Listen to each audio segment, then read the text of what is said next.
ketemu lagi sama saya Kurayui dalam jurnal Kurayui. Kembali dengan our creepy story bersama Sarang Clover. Creepy story kali ini kembali terjadi di markas utama Sarang Clover. Pada bulan Oktober lalu, di Sarang Clover tuh tiba-tiba mengalami kunjungan beruntun. Kunjungan beruntunnya dari makhluk-makhluk astral, makhluk-makhluk tak kasat mata. Kejadian dimulai saat Tunjung berkunjung ke markas utama Sarang Clover. Hari itu siang bolong, dia baru saja kembali dari kamar mandi.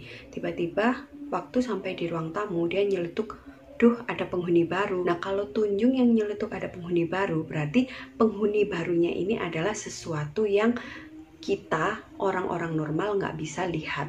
Jangan disebut penghuni baru dong. Kalau penghuni baru kan dia berarti akan menetap di sini. Bilang aja pengunjung baru. Terus dia baru, oh iya pengunjung baru. Apa sih? Saya nanya gitu kan. Dia bilang itu di musola. Apa? Mr. Poci. Dia bilang kayak gitu. Terus dia nambahin kayak gini. Masih bersih loh. Kata masih bersih di sini merujuk pada kain kafan yang digunakan sama si Mr. Poci. Biasanya memang kalau Mr. Poci itu ada yang kayak gitu, memang yang kafannya masih bersih atau yang udah lusuh nggak karuan. Terus saya gini ke Tunjung, udah deh kalau memang dia ada perlu, kamu tanya tuh, kalau ada perlu sama kamu ngobrol, kamu tanya terus buruan suruh pergi dari sini. Ngeri tahu kalau dia di sini lama-lama. Tunjungnya bilang gini, iyalah nanti aja. Habis itu udah kan kita nggak ngebahas itu lagi. Lalu sekitar 2 hari apa 3 hari setelah Tunjung bilang ada pengunjung baru itu, malam-malam dia telepon sekitar pukul 10:30 kalau nggak salah. Di jam segitu tuh biasanya HP saya otomatis mati kayak gitu loh. Jadi saya nggak tahu waktu Tunjung telepon. Tahu-tahu pas pagi itu ternyata ada panggilan tak terjawab dan itu dari Tunjung. Pagi harinya ini ibu sama bapak nyeritain kejadian yang terjadi semalam. Katanya semalam di markas sekitar 10:30 apa 11, pokoknya mau menjelang tengah malam itu ada teror hantu tek-tekan.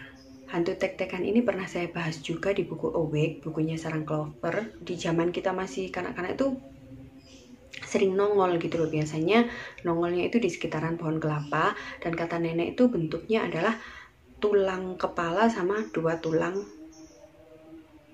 paha apa ya waktu itu nenek nyebutnya. Pokoknya kalau kayak lambang bajak laut itu loh, kan ada tengkorak terus sama tulang dua gitu. Nah katanya itu, nah itu biasanya kayak mengelilingi pohon kelapa, dan yang bunyi tek tek tek itu adalah bunyi dari dua tulang yang silang itu, kayak ngetuk-ngetuk tulang tengkoraknya, bentuknya seperti itu.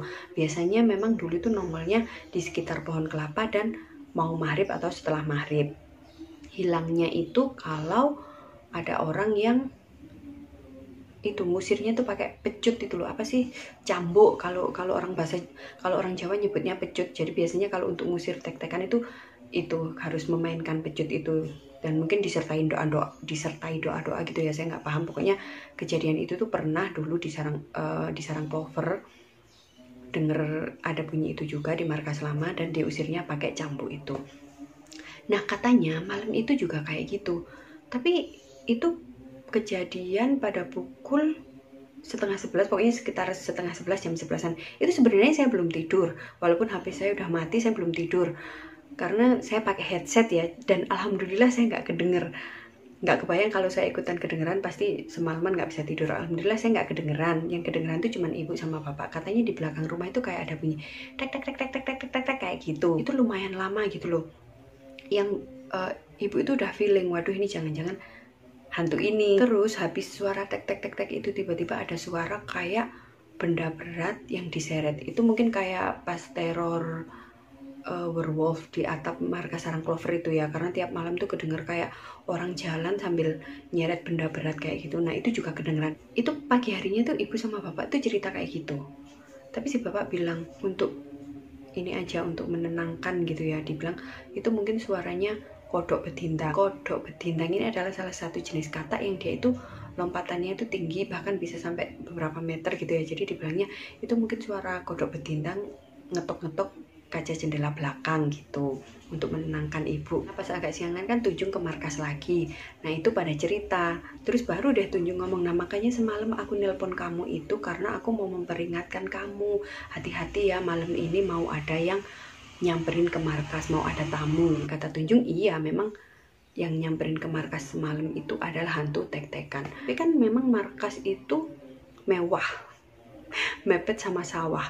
Belakangnya markas itu langsung sawah luas, dan memang di situ ada beberapa pohon kelapa. Jadi semisal ada hantu tek-tekan itu ya wajar gitu loh. Kata bapak tuh pas malam tuh suaranya tuh deket banget kayak di jendela. Nah bapak ini kan memang dasarnya orangnya tuh kendel, kalau orang Jawa bilang ya, pemberani.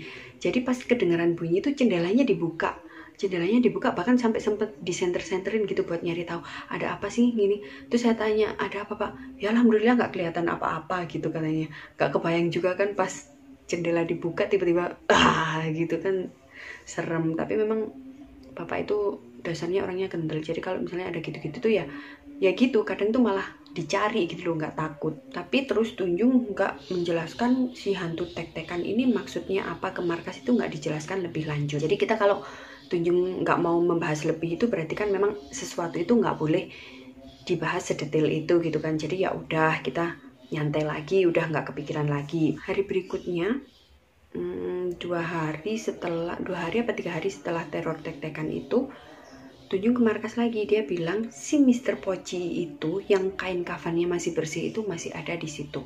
Itu saya udah ngotot, pokoknya udah deh, dia tuh maunya apa kamu tanya, terus kalau udah selesai kamu suruh pergi. Ngeri kan, masa iya kita, ya walaupun kita nggak bisa lihat, tapi karena dikasih tahu di markas ada pendatang baru, ada pengunjung baru, itu kan jadi kayak kalau misalnya mau ke kamar mandi gitu kan jadi ketar-ketir kalau malam. Malah Tunjung tuh bilang gini, masa lo aku, kan waktu itu duhur ya, waktu duhur gitu kita ngantri sholat, dia bilang gini, masa lo aku sholat malah ditungguin. Jadi kan kita pikirannya jadi nggak karu-karu, ntar kalau pas kita sholat ditungguin juga kayak gimana, walaupun nggak bisa lihat kan ngeri gitu loh ditungguin Poci. Terus akhirnya Tunjung, iya ya udah ini coba aku ajak ngobrol dia maunya apa. Nah sorenya itu ada salah satu penghuni sarang Clover yang ke markas niatnya mau ketemu Tunjung, tapi Tunjungnya udah pulang, dia dateng gitu loh. Dia mau ngucapin terima kasih ke Tunjung yang udah bantuin anaknya yang beberapa waktu sebelumnya itu sempet sakit, tapi sampai dibawa ke dokter itu nggak ada penyakitnya sama sekali, dan ternyata anaknya ada yang ngikutin karena baru diajak main-main ke tempat yang masih bingit, tempat yang ya boleh dibilang agak angker gitu ya. Setelah berobat ke dokter berapa gitu, katanya nggak ketemu penyakitnya, hasilnya normal semua. Akhirnya dia minta tolong Tunjung, dan alhamdulillah setelah dibantuin itu anaknya enakan. Karena saya bilang Tunjung ada di markas, niatnya mau ketemu sekalian ngucapin terima kasih gitu kan. Ternyata kepancal, Tunjungnya pulang, dianya dateng. Akhirnya di markas kami berempat, penghuni sarang Clover itu dan anaknya, terus saya sama Rara tuh ngumpul cerita-cerita di kamar belakang. Kondisi memang waktu itu lagi mendung gelap gitu. Terus sore-sore mau maghrib gitu, cuman berempat. Padahal kita tuh nggak bercanda yang berlebihan gitu, enggak. Penghuni sarang Clover ini nyeritain kronologi si anaknya sebelum ketempelan dan sakit dibawa ke dokter, nggak ada penyakitnya itu. Tiba-tiba di saat kami asik bercerita, ada suara cewek ketawa. Ketawanya tuh ketawa cute gitu tapi ngeri gitu loh. Cute tapi ngeri. Bayangin kan kayak suara cewek ketawa cute tapi cute-nya bikin merinding, dan suaranya tuh deket banget, kayak deket di belakang, kayak di belakang markas banget gitu.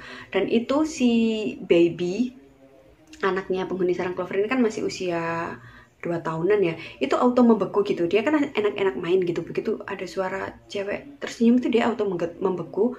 Terus saya sama penghuni sarang Clover juga, Rara itu juga auto diam, kayak tiba-tiba situasi itu membeku gitu loh. Terus si Rara sama si penghuni sarang Clover itu auto nyanyi. Ya ini namanya namanya gila ini. Udah denger suara perempuan ketawa nggak baca doa malah nyanyi. Jadi langsung si Rara sama penghuni sarang Clover ini nyanyi lagu anak-anak untuk menenangkan si adik bayi ini. Jadi setelah nyanyi si adiknya ikut nyanyi bersama gitu. Jadi kan terus cair lagi gitu. Habis suasana udah cair, kita saling pandang lagi, itu tadi suara apa ya, suara cewek, kamu denger? Iya denger. Deket banget ya? Iya deket banget, kayak di belakang markas persis. Karena katanya kalau suaranya deket kan berarti dia jauh, jadi kita udah, oh ya udah, karena dia jauh, terus bubaran dah kita karena udah sore juga, jadi harus pulang sebelum maghrib gitu kan. Akhirnya penghuni sarang Clover yang berkunjung itu pulang, terus saya sama Rara juga beberes markas karena mau maghrib, siap-siap mau sholat gitu kan. Habis sholat maghrib tuh saya nelpon Tunjung, ceritain, dia bilang kurang ajar, aku tadi di situ kok nggak ada kejadian apa-apa, aku pulang kok tiba-tiba ada kayak gitu. Dan mungkin tahu kamu lawan tandingnya, jadi kalau ada kamu dia nggak berani, kalau nggak ada kamu ya jadinya usilin gitu. Terus saya tanya, tuh yang suara yang ketawa itu Mbak K yang biasa usil, yang biasa main ke markas, atau Mbak K yang sering dilihat orang di salah satu sawah di belakang markas sarang Clover? Tunjung nggak jawab. Tapi kalau dari usilnya, dari suaranya tuh entah, feeling saya tuh kayak ini Mbak K muka creepy yang biasa usil, yang biasa main ke markas sarang Clover. Tapi karena udah nggak ada pembahasan lagi kan, berarti oh ya everything is fine, atau ya itu nggak boleh dibahas, ya udah kita udah stop. Malam harinya pasca kita dengar suara Mbak K ketawa itu, kayak apa ya, kayak ada rasa-rasa nggak enak gitu loh. Pas mau tidur tuh kayak ada rasa-rasa nggak enak, tapi saya udah mikir, udah positive thinking gitu kan, udah baca doa, wudhu, baca doa sebisa mungkin, kayak antisipasi biar nggak terjadi hal-hal yang nggak diinginkan. Udah mikir positif aja, nggak bakalan kejadian apa-apa. Pada pukul 11 apa ya, 11 apa setengah 12, pokoknya pada ya mau menjelang tengah malam itu tiba-tiba saya kebangun, dan kagetnya setengah mati, tiba-tiba pas kebangun gini, di jendela di atas pintu kamar itu, pintu bilik saya, ada Mr. Poci. Jadi ada kepala Mr. Poci kayak ngintip gitu loh, jadi kelihatan kepalanya doang, kepala kebungkus kain putih yang ada talinya itu, dan dia tuh wajahnya tuh hitam legam, jadi nggak kelihatan yang mana mata, mana hidung, mana mulut, tuh nggak kelihatan, hitam semuanya wajahnya. Itu kayak menghadap ke saya yang lagi tidur. Itu karena saking takutnya saya tuh langsung apa ya, kan istilahnya kebangun langsung lihat kayak gitu, takut, jadi langsung baca doa, terus keinget kalau Gembul kan tidur sama saya, jadi saya langsung pas kebangun tuh langsung memeluk Gembul, takutnya kalau dia kebangun terus, soalnya kan dia itu beberapa kali kayak kebangun terus lihat hal gitu tuh sampai nangis kejer gitu, sampai akhirnya minta pindah tidur, nggak mau tidur di bilik saya. Itu beberapa kali kayak gitu. Saya takutnya dia tiba-tiba kayak gitu. Saking takutnya, saking kagetnya tuh dada saya sampai sesek, sampai sakit gitu loh, karena kan kaget, dibuat apa, kaget terus kayak ketimpuk, nafas nggak apa, kayak nafas itu nggak bisa lancar, itu sampai sakit gitu, dada kerasa sakit. Itu berlangsung selama beberapa menit. Setelah kayak kondisi udah kayak tenang tuh, saya memberanikan diri untuk melihat ke jendela itu lagi, ternyata udah nggak ada. Itu saya udah lega, tapi rasa sakit itu masih ada. Terus saya kan duduk masih sambil terus membaca doa ya. Saya mikir ini mungkin efek halusinasi, karena kan beberapa waktu sebelum kejadian itu markas itu disamperin secara beruntun gitu kan. Mungkin cerita dari orang-orang itu termasuk cerita Mr. Poci, hantu tek-tekan, dan plus sorenya kan saya dengar suara Mbak Kay ketawa-tawa itu, jadi mungkin kayak semua itu mengendap di pikiran saya. Jadi pas kebangun jadilah halusinasi gitu, mewujud bentuk pocong, yang kepala pocong yang mukanya gosong semua itu. Besoknya saya cerita ke Tunjung, dia bilang gini lagi, kurang ajar ya sampai kayak gitu. Terus aku bilang gini, kayaknya bukan deh ya, itu mungkin halusinasi aku. Ya udah kamu mikir gitu aja, biar maksudnya biar tenang, biar enak. Iya deh, kamu pikir itu halusinasi aja, efek dari cerita orang-orang, gak usah mikir yang macem-macem. Karena dia bilang kurang ajar itu kan, jadi saya mikirnya ya ini memang mungkin ada sesuatu yang gak beres di markas gitu. Tapi apa, lagi-lagi Tunjung gak mau menjelaskan kenapa sih markas sarang Clover itu kok sering disamperin makhluk astral. Itu juga pertanyaan saya. Saya nggak tahu ya, kalau dulu kan Tunjung sering tinggal di markas, jadi bisa jadi mereka itu mampir karena ada Tunjung yang bisa mereka ajak ngobrol. Tapi kalau belakangan Tunjung tuh jarang di markas, tapi masih yang kayak kemarin dalam seminggu tuh markas disamperin beruntun itu. Ya karena apa? Saya juga nanya ke Tunjung ya, kenapa kok markas digini, kenapa, kata Tunjung, bisa jadi karena markas itu kotor dan banyak faktor, dia bilang gitu. Saya sih berharap juga dapat penjelasan yang bisa diterima otak logis gitu ya, tapi ya itu Tunjung tidak memberikan penjelasan secara detailnya kenapa. Ngarepnya sih ya jangan ada lagi kayak gini. Kita mah mana seneng disamperin kayak gitu, tapi ya kita nggak tahu. Yang namanya diusahakan ya udah, kayak misalnya tiap hari dibuat ngaji itu udah, ditahlilin udah, dibuat sholawatan udah, tapi ada kalanya seperti itu di hari-hari tertentu masih aja ada yang makhluk astral yang nyamperin ke markas. Kalau nggak sampai ganggu sih ya alhamdulillah ya, tapi kalau yang sampai bikin penghuni nggak tenang digangguin itu yang astagfirullah. Itu tadi our creepy story bersama sarang clover. Mohon maaf jika ada salah kata. Kumaha matur, thank you. Bye bye.